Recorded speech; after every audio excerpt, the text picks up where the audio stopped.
நாங்கள் தேர்தல் முடிந்த கையோடு ஒரு விடயத்தை அனைவருக்கும் சொல்லியிருந்தோம். எந்தெந்த சபைகளிலே எங்களுக்கு அதிகூடிய எண்ணிக்கை இருக்கிறதோ அந்த சபைகளிலே நாங்கள் ஆட்சி அமைப்பதற்கு மற்ற எல்லா தரப்பினரும் எங்களுக்கு ஆதரவு அளிக்க வேண்டும் என்று சொல்லியிருந்தோம். அது ஒரு கோட்பாடாக நாங்கள் முன்வைத்திருக்கிறோம். இது இந்த தேர்தலில் மட்டுமில்லை, 2018ஆம் ஆண்டு தேர்தலில் கூட நாங்கள் இதைத்தான் சொல்லியிருந்தோம். நாங்கள் பல கட்சிகள் அல்லது கூட்டணிகள் கூட்டமைப்புகள் இந்த கோட்பாட்டை அவர்களும் ஏற்றிருந்தார்கள். இந்த தேர்தல் சட்டத்தின் கீழே எந்த கட்சிக்கு கூடிய ஆசனங்கள் இருக்கிறதோ அந்த கட்சி ஆட்சி அமைப்பதற்கு மற்ற கட்சிகள் ஆதரவு அளிக்க வேண்டும் என்ற கோட்பாட்டை அவர்கள் ஏற்றிருந்தார்கள். அப்படியாக பார்க்கிற போது வடகிழக்கிலே இலங்கை தமிழரசு கட்சிக்கு 35 சபைகளிலே அதிகூடிய எண்ணிக்கை இருக்கிறது. 35 சபைகளிலே நாங்கள் ஆட்சியை அமைக்க வேண்டும். அதற்கு இந்த கோட்பாட்டுக்கு இணங்கின ஜனநாயக தமிழ் தேசிய கூட்டணியும் தமிழ் தேசிய மக்கள் முன்னணியும் அந்த இணக்கப்பாட்டின் அடிப்படையிலே செயற்பட்டிருக்க வேண்டும். ஆனால் துரதிர்ஷ்டவசமாக எங்களுக்கு 35 சபைகள் கிடைக்கும், தங்களுக்கு 2, 3, 4 சபைகள் தான் கிடைக்கும் என்ற கணக்கை கண்டு அறிந்த உடனே அவர்கள் இருவரும் ஏதோ கொள்கை உடன்பாடு ஒன்றுக்கு வருவதாக சொல்லி தங்களை ஒரு கட்சியாக கணிக்க வேண்டும் என்று இப்பொழுது கோருகிறார்கள். அது முறையற்ற ஒரு செயற்பாடு. அப்படி என்றால் 4-5 கட்சி சேர்ந்து நாங்கள் ஒரு கட்சி எங்களுக்கு தான் கூடிய எண்ணிக்கை என்று சொல்லி அது ஜனநாயகத்தை குழி தோண்டி புதைக்கிற ஒரு செயற்பாடு. மக்கள் ஆணை வழங்கிவிட்டார்கள். எந்த கட்சிக்கு கூடுதலான எண்ணிக்கை இருக்கிறதோ அந்த கட்சி ஆட்சி அமைக்க வேண்டும். அதை அவர்களும் ஏற்றிருந்தவர்கள். ஆனால் இப்படியான குதர்க்கமான ஒரு செயற்பாட்டிலே அவர்கள் இறங்கின காரணத்தினாலே நாங்கள் அனைவருக்கும் திரும்பவும் ஒரு கோரிக்கை விடுத்திருந்தோம். நாங்கள் கூடுதலான ஆசனங்கள் உள்ள இடங்களிலே ஆட்சி அமைப்பதற்கு எவராக இருந்தாலும் எங்களுக்கு ஆதரவு அளிக்க வேண்டியது அவர்களுடைய தார்மீக கடப்பாடு, ஜனநாயக கடப்பாடு என்று நாங்கள் சொல்லியிருக்கிறோம். அதன்படி பல சபைகளிலே நாங்கள் இப்பொழுது நிர்வாகத்தை பெற்றிருக்கிறோம். எங்களுக்கு அதிகூடிய ஆசனங்கள் இல்லாத சபைகளிலே நாங்கள் அதனை செய்ய முடியாமல் போயிருக்கிறது. ஆனால் நாங்கள் போட்டி போடுகிறோம். ஏனென்றால் இவர்கள் இணங்கி வராமல் ஒரு பொய்யான எண்ணிக்கையை காண்பிக்கிற காரணத்தினாலே நாங்கள் அனைத்து சபைகளிலேயும் போட்டி போடுகிறோம். நேற்றைய தினம் பருத்தித்துறை நகர சபையிலே எங்களுக்கு அதிகூடிய ஆசனங்கள் இருக்கவில்லை, ஆனால் போட்டி போட்டோம். நாங்கள் அதனை பெறவில்லை.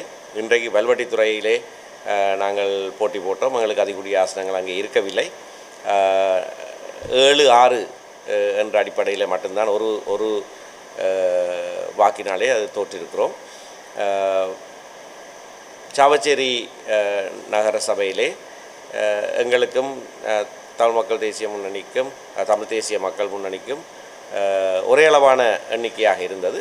அங்கே வாக்கெடுப்பிலே நாங்கள் சமமாக வந்தோம். 2 தவிசாளர் பிரதி தவிசாளர் 2லேயும் சம எண்ணிக்கை வந்தது. லொத்தரிலே அவர்கள் வென்று விட்டார்கள். ஆகையினாலே நாங்கள் சொன்ன கோட்பாட்டின் அடிப்படையிலே நாங்கள் இப்பொழுது ஆட்சி அமைத்து கொண்டிருக்கிறோம். சில இடங்களில் பல இடங்களிலே நாங்கள் சொன்ன உடன்பாட்டுக்கு மாறாமல் நாங்கள் அவர்களுக்கு ஆதரவு அளிக்கிறோம். விசேடமாக வவுனியா மாநகர சபையிலே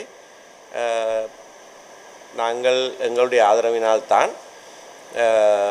ஜனநாயக தமிழ் தேசிய கூட்டணி மேயர் பதவியை பெற்றிருக்கிறது, ஒரு வாக்கு வித்தியாசத்திலே. அது நாங்கள் இந்த கோட்பாட்டை சொன்ன காரணத்தினாலே நாங்கள் அதனை செய்திருக்கிறோம். ஆகையினாலே எந்தெந்த சபைகளிலே யார் யாருடைய ஆதரவு கிடைக்குமென்று நாங்கள் சொல்ல முடியாது. ஏனென்றால் ஒரு சில சபைகளில் மட்டும்தான் ஒரு இணக்கப்பாடோடு நாங்கள் ஒப்பந்தம் செய்திருக்கிறோம். நல்லூர் பிரதேச சபையிலே ஒரு ஒப்பந்தம் கைச்சாதிடப்பட்டிருக்கிறது தமிழ் மக்கள் கூட்டணியோடு. திருவோணமலையிலே ஸ்ரீலங்கா முஸ்லீம் காங்கிரஸோடு ஒரு ஒப்பந்தம் கைச்சாதிடப்பட்டிருக்கிறது. அப்படியான ஒரு சில இடங்களை தவிர மற்ற இடங்களிலே நாங்கள் கூட்டாட்சியோ கூட்டணி ஆட்சியோ சேர்ந்த ஆட்சியோ எதுவுமே செய்யவில்லை. எங்களுக்கு அதிகூடிய ஆசனங்கள் இருந்தால் நாங்கள் போட்டி போடுவோம். மற்றவர்கள் எங்களுக்கு ஆதரவளிக்க வேண்டும். அதை நாங்கள் சொல்லாத எவராக இருந்தாலும் அவர்கள் ஆதரிக்க வேண்டும் என்பது எங்களுடைய நிலைப்பாடு. தனிப்பட்ட ரீதியாக விமர்சித்தீங்க, கட்சி தமிழரசு கட்சி சார்பாகவும் விமர்சித்தீங்க. சில இடங்களில் நீங்கள் ஆட்சியை கைப்பற்றுறதுக்காக அவையோடு சேர்ந்து ஆட்சி அமைச்சிருக்கிறீங்க. நாங்கள் ஒருவரோடையும் சேர்ந்து ஆட்சி அமைக்கலை. இப்போ இவ்வளவு நேரம் நான் சொன்னதை விளங்காமல் என் கேள்வி கேட்குறீங்க. நாங்கள் ஒருவரோடையும் சேர்ந்து ஆட்சி அமைக்கல. எங்களுக்கு எங்கே கூடுதலான ஆசனங்கள் இருக்கிறதோ அங்கே எங்களுடைய வேட்பாளரை நிறுத்துகிறோம். மற்ற அனைவரும் எங்களுக்கு ஆதரவு அளிக்க வேணும்னு சொல்லியிருக்கிறோம். அவ்வளோதான். எங்களோட கொள்கை வந்து இந்த தேர்தல் முறையின் கீழே கூடுதலான ஆசனங்கள் உள்ள கட்சி தான் நிர்வாகத்தை அமைக்க வேண்டும். அதுதான் கொள்கை. வேறொரு கொள்கையும் இங்கே இல்லை. இது மக்களுக்கு சேவை செய்கிற சபைகள், மக்களுக்கு அடிப்படை சேவைகளை புரிகிற சபைகள். அதில் போட்டி போடுறது யார்? ஏன் நாங்கள் போட்டி போட்டிருக்கிறோம்? அந்த சேவைகளை மக்களுக்கு வழங்க வேண்டும் என்பதற்காக. அப்போ அது மட்டும்தான். இந்த உள்ளூராட்சி சபையில் வேறு கொள்கைகள் இல்லை. மக்களுக்கு சேவை செய்ய வேணும், அடிப்படை சேவைகள். அந்த சேவைக்காக நாங்கள் போட்டி போட்டு எல்லோரும் அதுக்காக தான் போட்டி போட்டார்கள். நாங்கள் தான் சேவை செய்ய போகிறோம், நாங்கள் கூடுதலாக சேவை செய்வோம் என்று அடிபட்டு போட்டி போட்டு எங்களுக்கு கூடுதலான ஆசனம் கிடைச்சால் நாங்கள் தான் நிர்வாகத்தை அமைக்க வேணும். நிர்வாகத்தை அமைக்கிறதுல குளறுபடி செய்து அதில் குதர்க்கமான நிலைப்பாட்டுகளை எடுத்து செயற்படுகிறவர்களோட எங்களுக்கு எந்த விதமான பொறுத்தனையும் கிடையாது. நாங்கள் சொல்லுவதெல்லாம் ஒரே ஒரு கோட்பாடு தான் இதில் இருக்குது. கூடுதலான எண்ணிக்கை யாருக்கு இருக்கிறதோ அவர்கள் நிர்வாகத்தை அமைக்க வேண்டும். மற்றவர்கள் எவராக இருந்தாலும் அவர்கள் எங்களுக்கு ஆதரவு அளிக்க வேண்டும். இது நாங்கள் பகிரங்கமாக விடுத்திருக்கிற கோரிக்கை. சிலர் ஆதரவு அளிக்கிறார்கள், சிலர் ஆதரவு அளிக்காமல் விடுறார்கள். அது அவர்களுடைய பிரச்சனை. ஆனால் நாங்கள் சொன்ன கோட்பாடு தெளிவான ஒரு கோட்பாடு. அதுக்கு மாற்று கருத்து எவருமே சொல்ல முடியாது.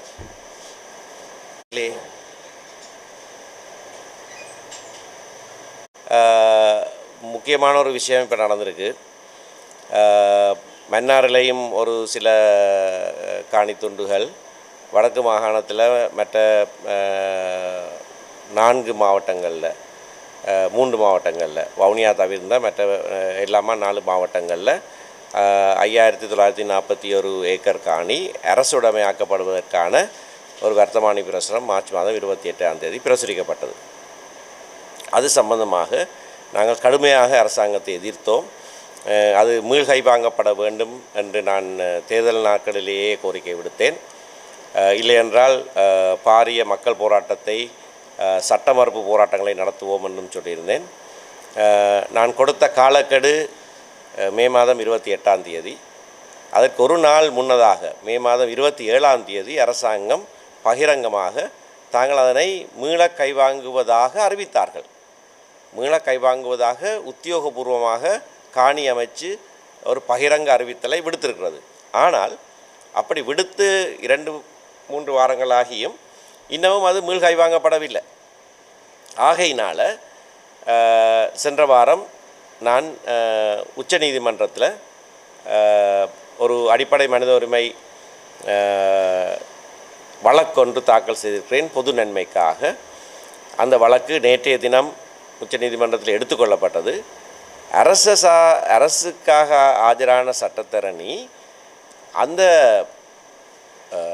அரசாங்கம் கொடுத்த பொதுவாக பகிரங்கமாக கொடுத்த வாக்குறுதியின் அடிப்படையில் செயற்படாமல் அமைச்சரவை அனுமதியையும் பெற்றுத்தான் நீதிமன்றத்துக்கு ஒரு மறுமொழி சொல்லுவதாக சொல்லியிருக்கிறார். ஆகவே இந்த வழக்கு தாக்கல் செய்யப்பட்டது நல்ல விடயம். இல்லை என்று சொன்னால் இது மீள் கைவாங்கப்பட்டிருக்காது. இப்போ கூட பகிரங்கமாக சொல்லிவிட்டும் 2 வாரத்துக்கு பிறகு நீதிமன்றத்தில் போய் கேட்குற போது நேற்றைய தினம் நாங்கள் மீள் கை வாங்குகிறோம், அப்பொழுது அதனை பிரசுரிப்போம் என்று கூட பதில் சொல்லவில்லை. அமைச்சரவையிட்ட கேட்க வேண்டும் என்று நேற்று நீதிமன்றத்தில் சொல்லப்பட்டிருக்கிறது. அமைச்சரவையிட்ட விசாரித்து பதில் சொல்லுவதற்காக வெள்ளிக்கிழமைக்கு, இந்த வாரம் வெள்ளிக்கிழமைக்கு அந்த வழக்கு திரும்பவும் தேதியிடப்பட்டிருக்கிறது. அன்றைய தினம் அரசாங்கம் நீதிமன்றத்துக்கு தெரிவிக்க வேணும். மே மாதம் 27ஆம் தேதி பகிரங்கமாக அறிவித்ததை நீதிமன்றத்துக்கு சொல்கிறதுக்கு தயங்குகிறார்கள்.